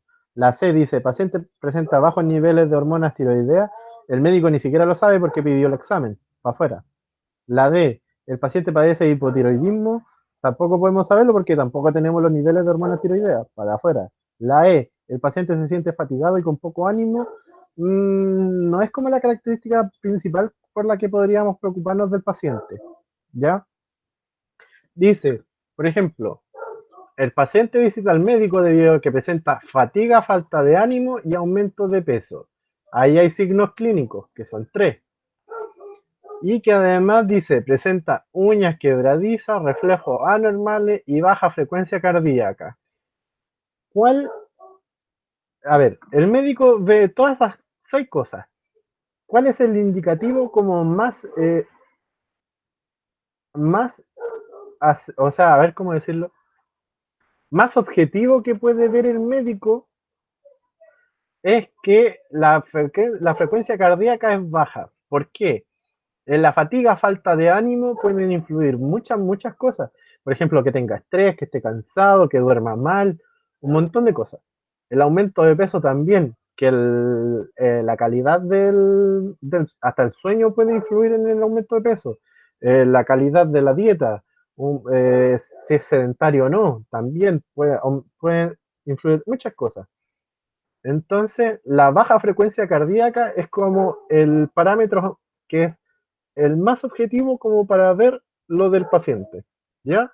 Entonces, por eso gana, en este caso, gana el de baja frecuencia cardíaca en comparación al aumento de peso. La persona que tiene hipotiroidismo y que no está tratado, también aumenta mucho de peso, porque el que tenga un bajo metabolismo basal va a generar que sea más difícil gastar las calorías que consume, ¿ya? Pero el signo clínico que es como más objetivo en este caso es el de la baja frecuencia cardíaca. Y la inferencia que dice él es que dice, sospecha que el paciente padece de hipotiroidismo, o sea, es el diagnóstico presuntivo, ¿ya? Entonces la inferencia sería que padece de hipotiroidismo, a pesar de que los bajos niveles de hormonas tiroideas también podría ser, porque es prácticamente lo mismo, ¿ya? Pero por eso se inclina por la B por sobre la A, que la A es como parecía y podría ser, pero el aumento de peso podría ser influido por muchas, muchas cosas.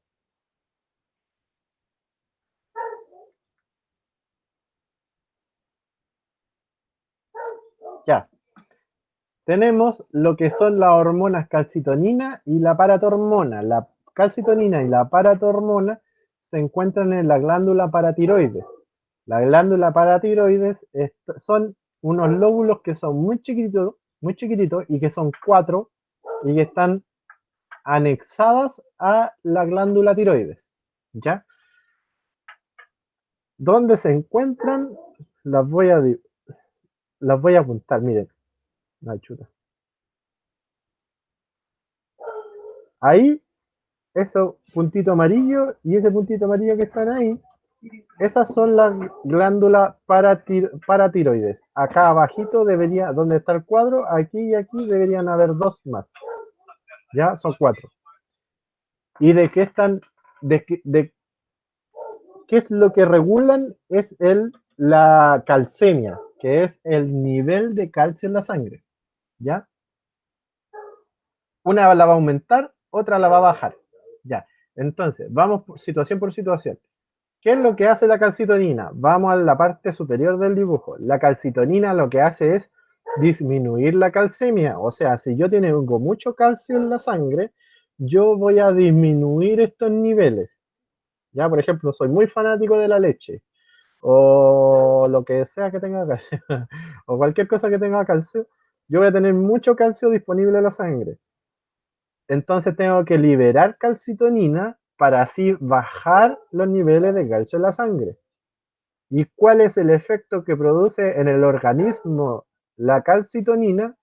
Es la calcificación ósea, o sea, yo voy a incorporar más calcio a los huesos.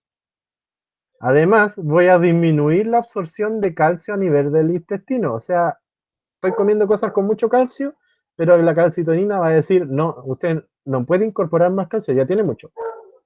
Entonces el intestino no va a incorporar más calcio y lo voy a eliminar tanto en la orina como en la feca. Y además va a disminuir la reabsorción renal de calcio. Recuerden que nosotros no estamos botando solo agua en los riñones, sino que también estamos botando o desechando o reabsorbiendo, dependiendo del caso, metabolitos, como el potasio, el sodio, el calcio y así. ¿Ya? Entonces vamos a botar más calcio y no lo vamos a reabsorber a nivel de los riñones. ¿Ya? Eso si es que los niveles de calcio son muy altos, liberamos calcitonina entonces. Y si los niveles de calcio en sangre son muy bajos, lo que vamos a liberar va a ser la paratormona. La paratormona lo que va a hacer es aumentar los niveles de calcio en la sangre y el efecto en los tejidos van a ser iguales, o sea, similares a la calcitonina en cuanto a los tejidos que va a afectar, solo que el efecto va a ser lo contrario. O sea, vamos a reabsorber hueso o sea, calcio de nuestros huesos, ¿ya? Eso quiere decir que la calidad ósea va a disminuir. El aumento, va a haber un aumento en la absorción intestinal. Voy a tratar de sacar lo más calcio posible de los alimentos que estoy consumiendo, si es que tienen calcio, obviamente. Y el aumento de la reabsorción renal de calcio. O sea, si estaba justo a punto de botar lo que me quedaba de calcio en el riñón, lo que voy a hacer ahora es reabsorberlo porque yo necesito, no tengo calcio en mi sangre, entonces voy a necesitar reabsorber el calcio de acá. Y este es un punto súper importante, lo que acaba de aparecer en el cuadro abajito, es que estas hormonas también regulan los niveles de fosfato en la sangre. ¿Por qué? Porque principalmente si nosotros vamos a incorporar o a sacar calcio de nuestro hueso, para que haya, por ejemplo, si yo quiero incluir más calcio y aumentar la reserva de calcio en los huesos, necesito fosfato sí o sí para que se pegue, por decirlo de alguna manera, el calcio al hueso, ¿ya? Por ejemplo, si yo tengo mucho calcio en mi cuerpo y estoy incorporando y lo quiero llevar a los huesos, pero de verdad tengo una deficiencia de fosfato, yo no voy a poder incorporar el calcio a mi hueso, porque tengo deficiencia de calcio, entonces no lo voy a poder incorporar al hueso, ¿ya? Por ejemplo. Entonces, por eso es súper importante que la calcitonina y la paratormona también influyen en los niveles de fosfato en la sangre. Principalmente por lo que les decía anteriormente, de que afecta al tejido óseo.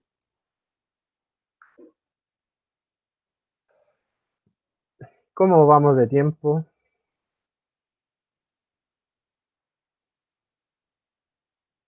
Ah, estoy terminando.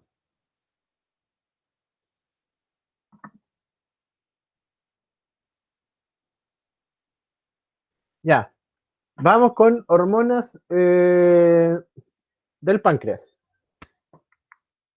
Tenemos lo que es insulina y glucagón. No sé si... Ah, no. Estamos bien. Ya. En cuanto a insulina y glucagón, recuerden que estas se están sintetizando en las células alfa de los islotes de Langerhans que están en la estructura del páncreas.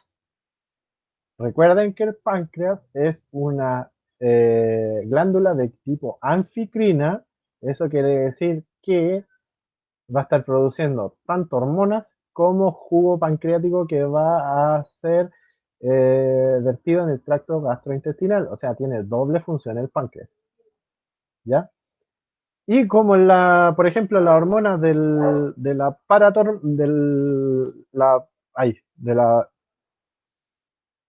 de las del calcitonina y paratormona tenían una función que era como contraria entre sí. Acá también tenemos dos hormonas que van a estar en los opuestos, ¿ya? En donde la insulina es una hormona hipoglicemiante, eso quiere decir que nosotros vamos a bajar los niveles de glucosa en la sangre a través de la insulina. El glucagón lo que va a hacer es aumentarla, lo contrario. ¿Cómo ocurre esto? Bueno, primero a través de la medición, o sea, obviamente a través de los receptores que tenemos en todo nuestro torrente sanguíneo, se van a medir los niveles de glucosa. ¿Ya? Si los tenemos bajos, por ejemplo, le va a avisar al páncreas y el páncreas lo que va a hacer es liberar el glucagón que fue sintetizado en las células alfa de los islotes de Langerhans del páncreas. Glucagón células alfa, ¿ya? Y lo que va a hacer es que el hígado va a liberar glucosa en la sangre que teníamos guardado como glucógeno. ¿Recuerdan dónde más hay guardado glucógeno en el cuerpo humano? Además del hígado.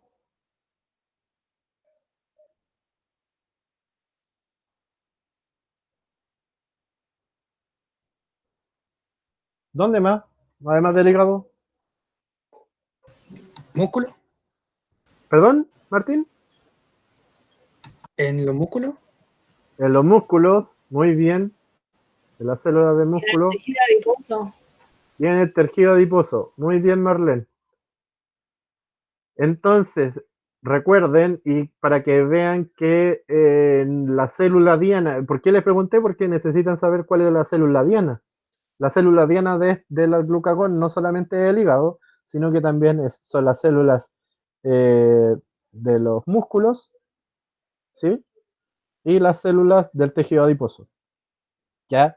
Ahí tenemos glucógeno, entonces va a llegar el glucagón a que digan, oigan, necesitamos liberar glucosa a la sangre, y del glucógeno empezamos a desarmar esta rama, por decir, de muchas glucosas para que se libere la sangre. Y así aumentamos el nivel de glicemia o sea, de glicemia en la sangre. ¿Sí? Gustavo, Dígame, de por glucosa en la ejemplo, sangre.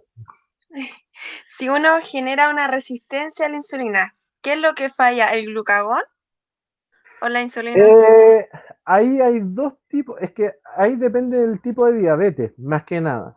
Tenemos dos, a ver, no, pero me dijiste resistencia a la insulina. Resistencia, sí, Sí, prediabetes. ya, ya.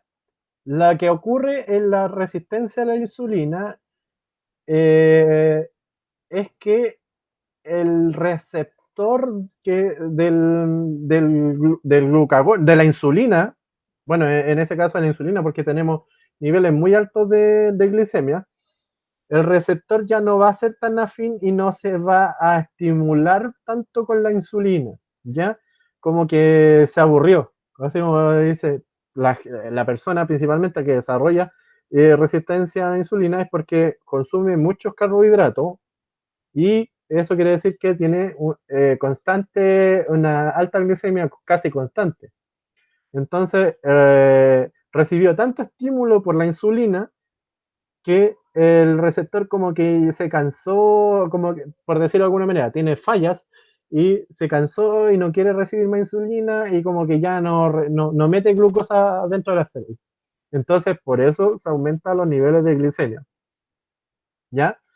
Esta resistencia a la insulina eh, es lo que lleva a la diabetes mellitus tipo 2, que esa es en la que los receptores están afectados. Eso quiere decir que el páncreas no está afectado. El páncreas está afectado con la diabetes mellitus tipo 1, en donde no hay secreción de insulina. Y por eso nosotros, o sea, el afectado con ese tipo de alteraciones necesita inyectarse la insulina al torrente sanguíneo. Aunque igual, por lo tanto, la resistencia a la insulina se puede revertir, po, Sí, con sí. metformina y eso. No es necesario ya pasar a inyectarse. Mira, a ver, Es es que que depende igual qué tan avanzada, po. no, pero espérate, dame un segundo. Mira, a lo que dices tú, cuando una persona tiene una resistencia a la insulina, como así como dices tú, uno puede revertirla. Es un proceso o sea, reversible. Todavía no es diabético. Sí, puede volver a ser sano, pero principalmente se maneja lo ideal no sería con fármacos, sino que a través de cambios de estilo de vida. O sea, que la alimentación sea una dieta realmente balanceada y que no se incorporen tantos carbohidratos a la dieta, para así manejar niveles de glicemia mucho más bajos y no llegar a la diabetes, obviamente. Y eso principalmente, no a través de fármacos. Cuando se inyecta, principalmente es cuando hay diabetes mellitus tipo 1, ¿ya? Eso quiere decir que el páncreas no está funcionando ni por si acaso, nada. Entonces, de alguna manera tenemos que bajar la glicemia, y esa es inyectando sí o sí, ¿ya? Lo que van a hacer los medicamentos, bueno, hay muchos medicamentos que ayudan a la regulación de la glicemia, pero hay algunos que van a aumentar la afinidad del receptor a la insulina, ¿ya? Porque el receptor es principalmente el principal afectado, ¿ya? O van a aumentar la producción de insulina en el páncreas, dependiendo de cuál sea la falla. Pero cuando tenemos resistencia a la insulina, el páncreas está funcionando, así que sí se pueden hacer, sí se pueden usar medicamentos. Y cuando se inyecta a la persona con diabetes mellitus tipo 2, es porque la diabetes está muy avanzada, está muy avanzada. Por eso la inyección de insulina es cuando hay diabetes mellitus tipo 2 muy avanzadas, o diabetes mellitus tipo 1, que es que cuando el páncreas no funciona nunca. No sé si te responde eso la pregunta. Sí, todo bien, gracias. De nada. Ya, entonces, había quedado, me faltaba explicar lo de la insulina. La insulina, bueno, y me dio mucho avance en la pregunta. La insulina es una hormona de tipo hipoglicemiante, o sea, nosotros cuando nos pegamos una gran llenada, no sé, una pizza, una torta, y le entramos con Coca-Cola todo el rato, los niveles de insulina se van a ver aumentados porque yo voy a tener mucha azúcar en la sangre, ¿ya? Estos receptores dentro del torrente sanguíneo van a detectar que yo tengo mucha glucosa y el páncreas va a generar que se libere insulina que es eh, sintetizada por las células beta del páncreas, ¿ya? Entonces, nuevamente las células diana van a ser las del hígado, las del tejido adiposo y las células musculares que van a recibir la orden de la insulina para que la guarden como glucógeno, ¿ya? Y así nosotros bajamos los niveles de glucosa. Entonces, ¿cuáles son la información de acuerdo a cada una de estas hormonas? El lugar de síntesis es el páncreas, ya la parte endocrina, en donde la insulina es secretada o sintetizada por las células beta y el glucagón por las células alfa, ya. En cuanto a la insulina, tenemos que el órgano diana son principalmente todas las células del cuerpo humano, ya que nosotros podemos usarlas de manera inmediata la glucosa para el metabolismo de cada una de las células, pero si tenemos un exceso vamos a guardarla en la reserva, que esto está en el hígado, en los músculos y en el tejido adiposo. Entonces, el glucagón principalmente también va a hacer efecto en el hígado, en el tejido adiposo y en los músculos también, si es que tenemos almacenado todavía glucógeno, ¿ya? El mecanismo de acción de la insulina es que aumenta la captación y el almacenamiento de la glucosa. Eso quiere decir que pesca una glucosa y le dice venga para acá y la ingresa a la célula, ¿ya? Y estimula el almacenamiento de las grasas. Inhibe la, o sea, miren, esto es súper importante porque además de incluirla y almacenarla, también estimula o inhibe ciertas vías del metabolismo del organismo, en donde estimula el almacenamiento de las grasas. Obviamente tenemos un exceso, así que vamos a juntar más grasita. Inhibe la lipólisis. Eso quiere decir que si me estoy comiendo, si, pongámoslo un ejemplo simple, si estoy corriendo o si estoy eh, haciendo bicicleta estática, por ejemplo, y me estoy tomando una Coca-Cola, lo que va a hacer es secretar insulina y esas grasas que estaba quemando en ese momento van a dejar de quemarse, porque va a preferir la insulina incorporar el azúcar de la Coca-Cola o del completo que me estoy comiendo mientras corro en bici, por ejemplo. También promueve el anabolismo proteico y el crecimiento.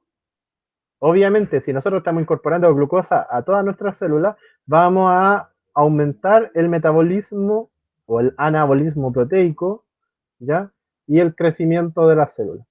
El mecanismo de regulación de la insulina es por feedback negativo, ¿ya? Porque si estoy liberando insulina y está haciendo su función, no voy a necesitar secretar más insulina. Los efectos corporales, el almacenamiento de glucosa y el uso de glucosa desde la sangre. Y la actividad hepática lo que va a hacer es una glucógenogénesis. Eso quiere decir que voy a generar, la palabra génesis, o van a hacer glucógeno. Voy a formar glucógeno. ¿Sí? Voy a almacenar glucosa en forma de glucógeno. ¿Sí? En cuanto al glucagón, en el mecanismo de acción tenemos que favorece la movilización de glucosa. Ya necesito una mayor disponibilidad de glucosa, por lo tanto voy a aumentar la movilización de glucosa desde donde tenga guardado. Además, estimula la degradación de glucógeno, estimula la gluconeogénesis. Eso quiere decir que si no tengo no tengo glucosa en mi torrente sanguíneo. Tampoco tengo reservas de glucógeno en ningún lado. La gluconeogénesis lo que hace es generar glucosa a partir de otros otros metabolitos. Por ejemplo, lípidos, después viene las proteínas, principalmente. No, miento. Primero lípidos, después ácidos grasos y después proteínas. ¿Sí? Eso es la gluconeogénesis. Después dice, promueve la lipólisis. Eso quiere decir que empiece a gastar la reserva de los ácidos grasos o de la grasita que tenemos, de los lípidos, e inhibe el almacenamiento de triglicéridos en el hígado. Obviamente no necesito incorporar o guardar reservas, sino que necesito glucosa de manera inmediata. Entonces lo que va a hacer es que se inhibe el almacenamiento de lo que sea en el hígado, ya sea glucógeno o también triglicéridos, que son los ácidos grasos. El tipo de mecanismo de regulación es de feedback negativo. Los efectos corporales es la liberación de glucosa desde el interior de la célula hacia la sangre, de donde venga. Porque si de verdad no tengo glucógeno de reserva y ya no tengo glucosa, va a empezar a utilizar sus reservas de lípido.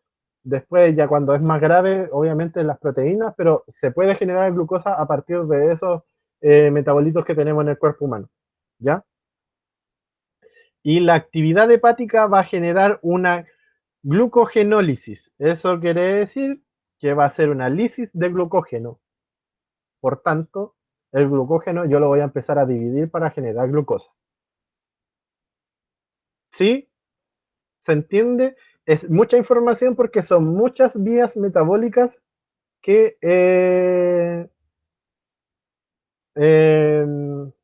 son muchas vías metabólicas las que trabajan aquí. Porque yo puedo llegar a través de la glucosa, yo puedo llegar o puedo obtener glucosa a partir de lo que estoy comiendo de manera directa, de lo que tengo reserva en glucógeno, de la degradación de lípidos, de proteínas, de un montón de cosas. Yo puedo llegar de muchas vías así, pero hay vías que son más rápidas y que son más, y hay otras que son más críticas. Por ejemplo, la degradación. Yo no voy a degradar, o el cuerpo humano dice, no voy a degradar proteínas para llegar a glucosa siempre, porque la proteína es muy importante y genera y tiene muchas funciones esenciales en el cuerpo humano. Por lo tanto, esa va a ser mi última vía. Los lípidos van a ser, o la degradación de lípidos voy a hacer cuando no tenga glucógeno ya, o glucosa disponible. ¿Ya? Entonces, es súper importante que vayan leyendo punto por punto de estos cuadros para ustedes ir ordenándose con esto, ¿ya? Porque son muchas vías las que influyen aquí. Perdón. Vicente dice, duda nada que ver, acilglicérido es lo mismo que triglicérido. No, porque el acilglicérido viene con una molécula de acilglicerol, ¿ya? Y el triglicérido son tres glicéridos juntos, ¿ya? Son Pero, ácidos grasos distintos. Gustavo, pero igual, ¿no que un glicerol también puede tener hasta 3 moléculas de ácido graso y eso lo hace triglicérido, ¿o no? Sí, pero el acilglicérido es distinto, es una estructura distinta. También es de la misma naturaleza, pero no es la misma estructura. Ah, por eso me enredé. Ya. Buena, Sí, gracias. son de la misma naturaleza, o sea, son glicéridos, pero el triglicérido tiene tres glicéridos y el acilglicérido tiene un acilglicerol. Son del mismo naturaleza o tipo en general, pero no son iguales. De nada, Vicente. Ya, entonces, dice que la diabetes mellitus, dice, es un síndrome orgánico multisistémico crónico. Es una enfermedad de tipo crónica no transmisible, no es infecciosa y es de tipo crónica. Eso quiere decir que el diabético siempre va a estar enfermo de diabetes, por decirlo de alguna manera, pero depende de la persona que esté enferma en cuanto a su control o no. Porque si el diabético se encuentra controlado, se porta bien en cuanto a las indicaciones de dieta, se toma los medicamentos, hace ejercicio y se porta bien y mantiene los niveles bajos de glicemia, es prácticamente una persona normal. Obviamente es diabético, entonces no puede descuidarse y ese va a ser como un antecedente para toda su vida. Nunca se va a recuperar de la diabetes. Pero si se cuida bien y mantiene bien los niveles de glicemia en la sangre y un control constante y bueno, el diabético en cuanto a su orgánica va a ser sano. No va a tener sus problemas no va a tener problemas en cuanto a la cicatrización, no va a tener problemas en cuanto a lo neuronal, no va a tener problemas o riesgo de catarata, no va a tener riesgo de lo que sea. Incluso repercute hasta en la salud oral, porque el diabético que no se cuida tiene problemas en cuanto a las enfermedades de la encía y principalmente tiene mucha pérdida de dientes. Y dice el diabético, oh, se me sueltan rápido los dientes ahora. Claro, porque tiene un problema de cicatrización y bueno, es un caso y la etiopatogénesis de la enfermedad de la diabetes junto a la influencia de la enfermedad de la encía, que es la periodontitis, un caso mucho más complejo de que solamente la cicatrización. ¿Ya? Entonces, en cuanto a lo principal de la diabetes, existen concentraciones bajas de insulina, puede ser, ¿ya? Porque a veces en la diabetes mellitus tipo 1 no tenemos insulina porque el páncreas no funciona, o el uso inadecuado de la insulina por parte del cuerpo, principalmente por la mala función de los receptores. Los signos de la diabetes que tenemos, que existen, el tridente, pero característico es la poliuria, polidipsia y polifagia. O sea, el paciente pasa muerto de hambre, pasa muerto de sed, necesita agua principalmente, polidipsia pues, se puede chantar un litro de Coca-Cola al tiro. Y poliuria, eso quiere decir que va a querer ir al baño a hacer pipí, para no decir otra palabra, a hacer pipí a cada rato. Oye, una pregunta, Dígame. ¿por qué le empiezan a cortar los dedos y así? O sea, ¿para qué? O sea, ¿de qué sirve? ¿Y Cuando qué hace de beneficio cortarle un dedo y eso? Iba a preguntar lo mismo. ya, súper importante. Este tipo de problema ocurre cuando el paciente diabético ya se encuentra en su enfermedad en una etapa muy avanzada. Eso quiere decir que no se cuidó, que el caballero sigue o la señora sigue comiendo pan y su Coca-Cola para el almuerzo, o sea, para la once, la Coca-Cola para el almuerzo, y no se cuidó y no se toma los medicamentos y no hace nada para cuidarse. Entonces, cuando se cortan o tienen problemas de ese tipo, cuando les amputan, es porque parte de una herida. Esa herida no cicatriza bien.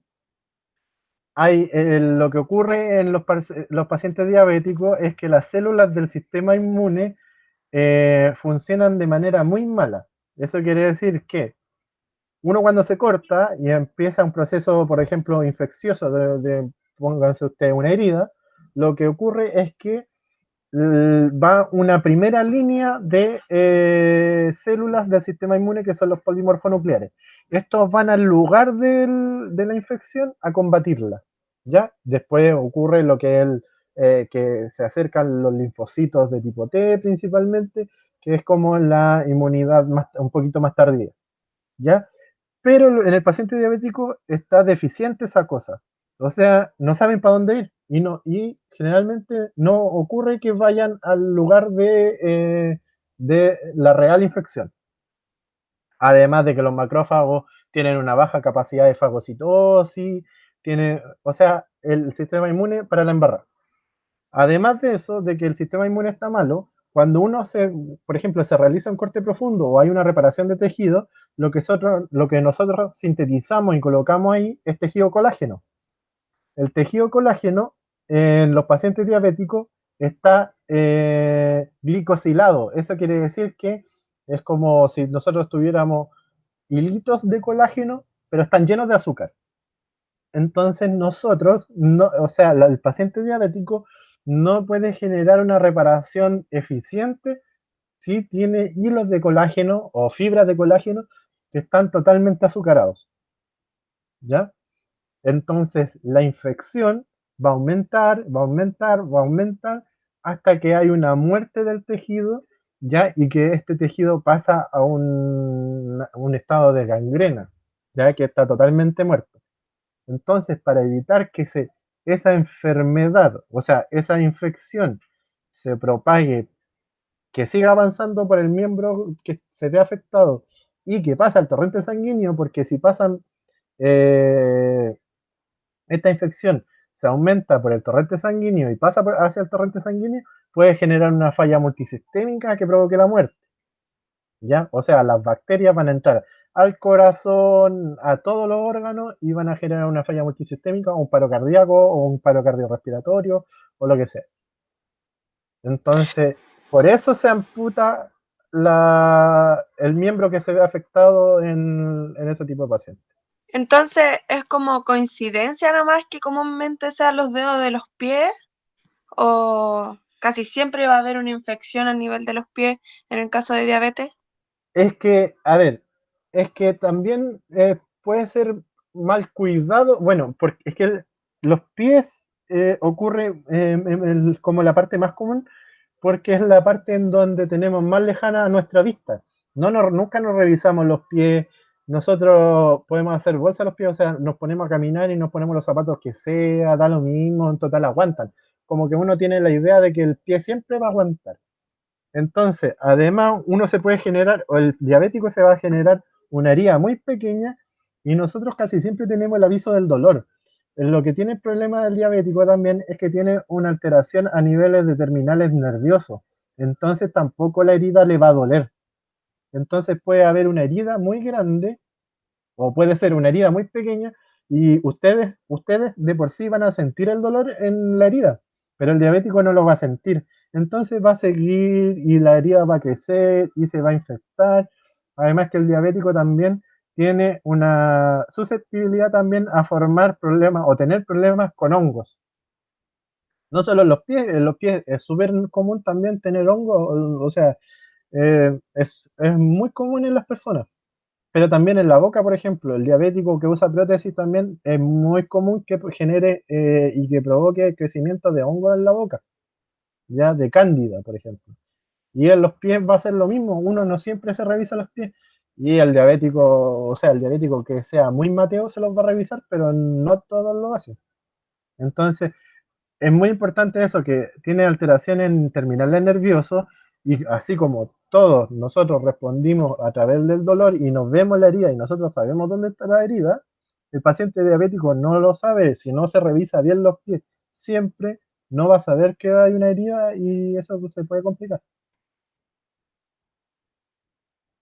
Eso, Ah, ya. no sé No, si todo tienen más claro, muy dudas. claro, gracias. Para que cuiden al tata que es diabético, no sé, al tío, no sé. Y para que se cuiden ustedes también, porque, a ver, hay gente y cada vez se está viendo, es más común que haya gente que a muy temprana edad se está volviendo eh, resistente a la insulina. Y esa resistencia a la insulina por un tiempo un poquito más prolongado pasa a ser una diabetes. ¿Ya? Y no solo la papa, o sea, no solo el pancito, la masita, la comida, la bebida, el copete también puede aumentar los niveles de glicemia y provocarnos diabetes. Así que eso, para que se cuiden también. Y creo que esta es la última diapo, ¿no? No, me quedan 2 diapos, creo. Ya, dice, cuando la insulina se acopla a los receptores de insulina, las células, esta puede penetrar a través de su membrana y utilizarse. Esta es la situación normal. ¿Ya? Cuando el páncreas no produce insulina, la glucosa no puede penetrar las células del cuerpo humano, o sea, no podemos incorporar glucosa a nuestras propias células. Este tipo de diabetes es llamado diabetes mellitus tipo 1 o insulino dependiente. ¿Por qué? Porque el páncreas que tenemos está malo, no produce insulina y no podemos incorporar glucosa en nuestra sangre. Por lo tanto, nosotros debemos inyectarnos sí o sí insulina. Por eso es insulino dependiente. Esa es la tipo 1. Y generalmente son por falla genética y se encuentra en pacientes jóvenes. Desde muy temprana edad, desde muy niños, se empiezan a inyectar.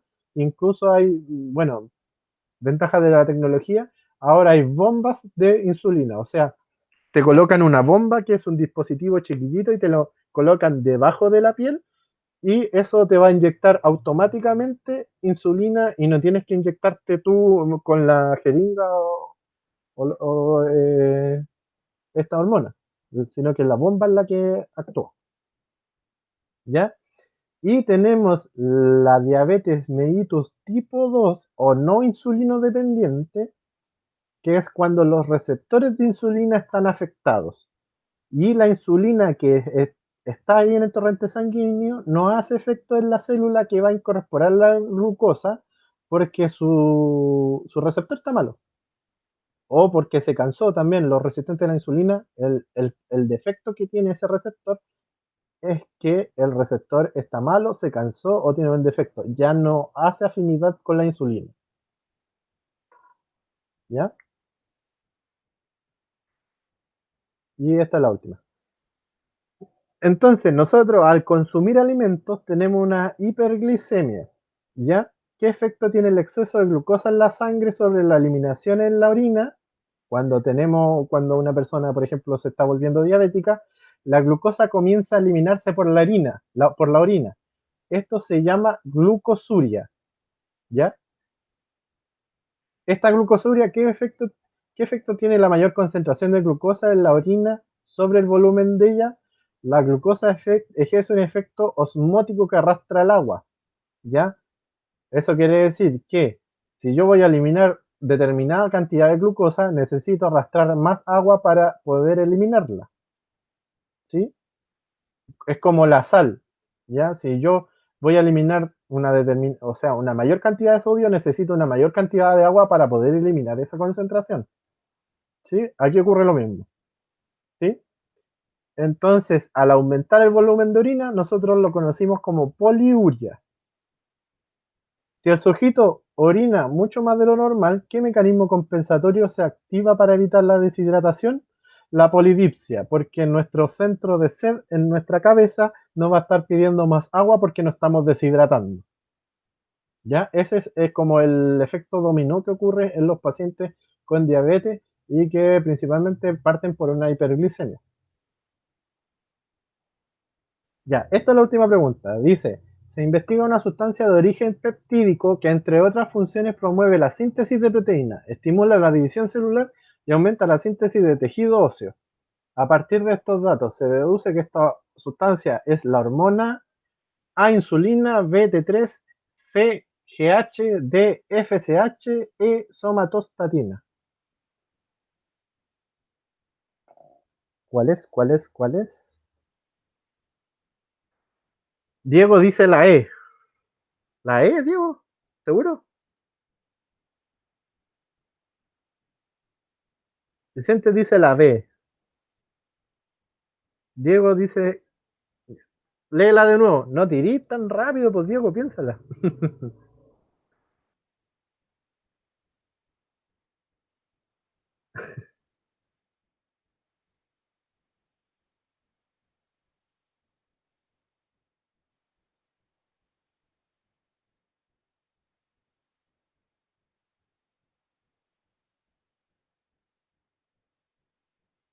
Ya, Vicente dice la B.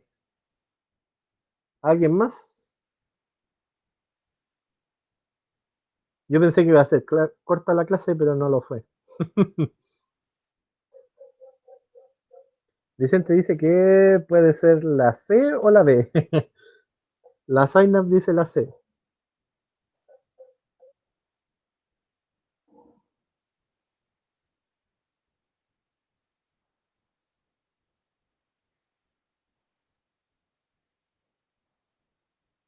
Dice que es de origen peptídico, que función es síntesis de proteína, estimular división celular, aumentar síntesis de tejido óseo. Vamos a ver cuál es. Es la C, que es la hormona del crecimiento, ¿cierto? La, la hormona T3, que es como la que podría ser así como en general, podría decir, sí, puede ser también la B, la T3, es que no influye en la síntesis de tejido óseo, ¿ya? Lo que va a aumentar, sí, la T3 es el metabolismo basal. Eso significa síntesis de proteína principalmente, pero no la división celular. División celular, eso va a generar crecimiento, ¿ya? Igual que la síntesis de tejido óseo. Entonces, por esas dos características, te dice que es la GH, que es la hormona del crecimiento, ¿ya? La FSH no, porque es sexual, y la somatostatina es la célula que regula, perdón, la hormona que regula el uso de glucagón y de insulina. Esa va a regular cuál se libera. Y también está en el páncreas. Ya en cuanto a la síntesis, bueno, principalmente esto, en donde tenemos que las hormonas son mensajeros químicos o bioquímicos, como quieran llamarlo, que tienen por función regular homeostasis, ya, muchas funciones, y son reguladas por tipo de feedback que puede ser positivo o negativo, y ahí ustedes deben saberlo. En donde se encuentra, en el grupo de animales tenemos las hormonas como somatotrofina, no es lo mismo que somatostatina, somatotrofina, que es la GH, o hormona del crecimiento, la tiroxina y la triiodotironina, la paratormona y la calcitonina, y también tenemos la insulina y el glucagón. Ahí también aparece un listado de hormonas vegetales que las vamos a ver en una clase más adelante. Y eso por ahora. Todavía nos queda un vasto grupo de hormonas que tenemos que ver, pero van a ser para otras clases. Disculpen que haya sido más o menos larga, pero por lo menos a mí me entretuvo hacerla, sobre todo con la pregunta de los chiquillos, ya que les gustó, parece, saber más de la diabetes. Nico, no sé si está. Pues, sí, puede cortarnos. 24 horas de clase seguidas.